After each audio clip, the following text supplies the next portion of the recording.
All right, let's jump right in. Welcome to today's Explainer. Today, we're talking about a part of human anatomy that, well, hardly ever gets the spotlight, but it absolutely runs your life. We're going to hear the story of a true unsung biological hero, and we're getting it straight from the source, told from its own very authoritative first-person perspective. Yep, we're talking about the ultimate storehouse for your body's liquid waste, the urinary bladder. You know, this organ actually has some serious sass to it. The source material captures this beautifully, putting it right in the bladder's own words.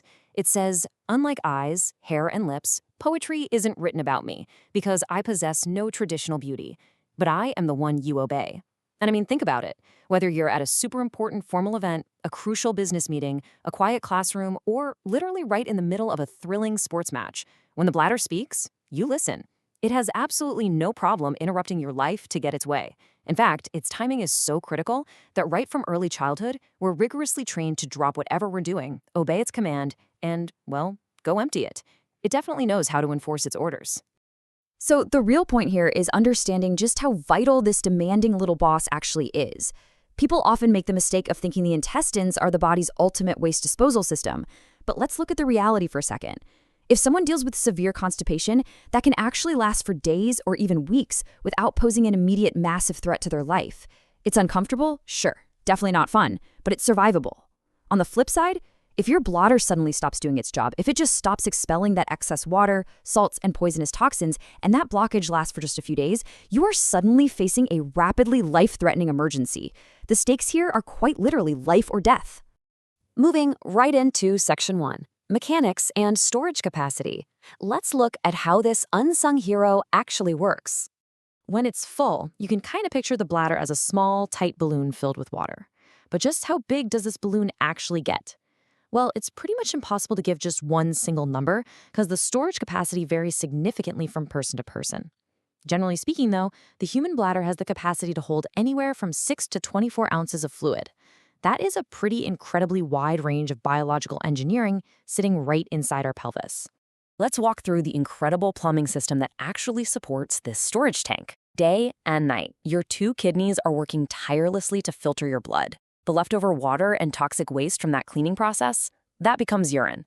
This fluid is then sent down to the bladder little by little through two tubes called ureters. And this is amazing. These ureters are 12 inches long, but they're only as thick as a pencil lead. Once it's time for expulsion, the waste exits the body through the urethra, which is a bit wider, roughly the thickness of a standard pencil. Depending on a bunch of different factors, this whole system pumps out a staggering volume, anywhere from 1 liter up to 2 whole gallons of toxic fluid every single day. That is a lot of plumbing. So how exactly does the bladder go about emptying all that fluid? It's a highly coordinated, super precise mechanical sequence. Step 1, the muscles in the upper part of the bladder contract, squeezing downward. Then, immediately following that, the muscles in the lower part of the bladder contract. It's this beautiful, synchronized 1-2 punch that forces the toxic waste safely out of your body. Which brings us to Section 2, adapting to weather and sleep.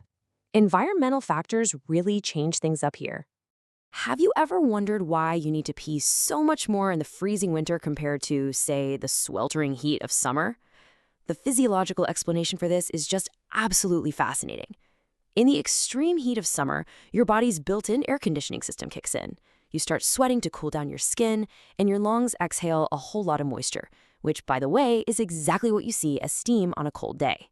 Because moisture is leaving through your skin and your breath, less water actually makes it to the bladder, meaning less urine. But what happens in the winter? To protect your core temperature, blood rushes away from the fine capillaries in your skin and gathers around your inner organs for warmth. Because way more blood is concentrated internally, the kidneys have to filter a much higher volume of blood, which naturally results in more urine.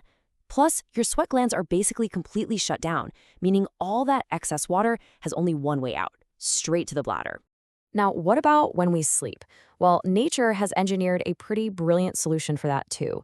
When you go to sleep, your body actively reduces urine production by a whopping 25% compared to the daytime.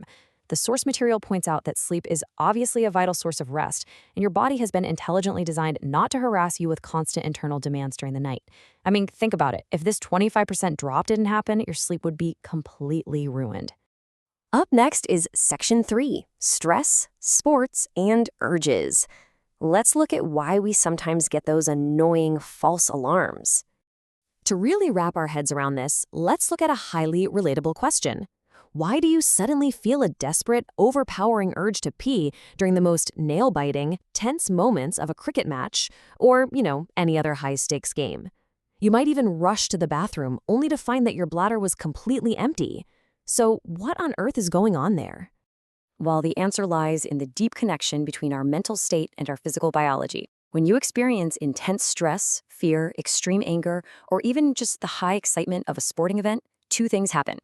First, your blood pressure spikes, which forces your kidneys to filter blood faster and produce more urine. But secondly, and this is the key to those false alarms, that extreme emotional pressure actually causes the muscles of the bladder to temporarily spasm and contract. So even if there is literally no urine inside, that muscular contraction sends a frantic signal to your brain screaming that you need to go right now. Finally, we arrive at Section 4, decoding your urine.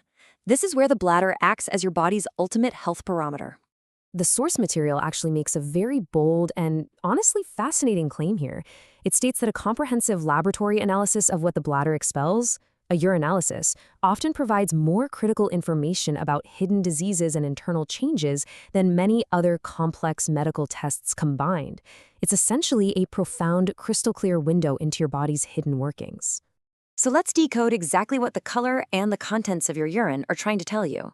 If your output is thick, low in volume, and dark yellow, it means your kidneys are working on overdrive. The water they needed was being used elsewhere, most likely because you were sweating heavily from sun exposure or maybe an intense workout. Now, if you see blood in the urine, the message is crystal clear. Immediate danger, consult a doctor right away. If a lab finds uric acid, it's a strong indicator of kidney stones, or potentially even issues with your heart and glandular systems. And remarkably, because all glands expel their excess byproducts through the bladder, the presence of specific female hormones is the exact mechanism used to confirm a pregnancy, or, as the source beautifully phrases it, the arrival of a new little guest. So, we've really journeyed from seeing the bladder as just this annoying biological interruption to recognizing it as a critical, life-saving communicator, one that actively manages our internal climate, responds to our emotions, and broadcasts vital clues about our overall health. I'll leave you with this final thought to consider. Next time nature calls, will you just rush to empty the tank? Or will you take a moment to listen to what your body's boss is actually trying to tell you? Thanks for joining me on this explainer, and keep learning.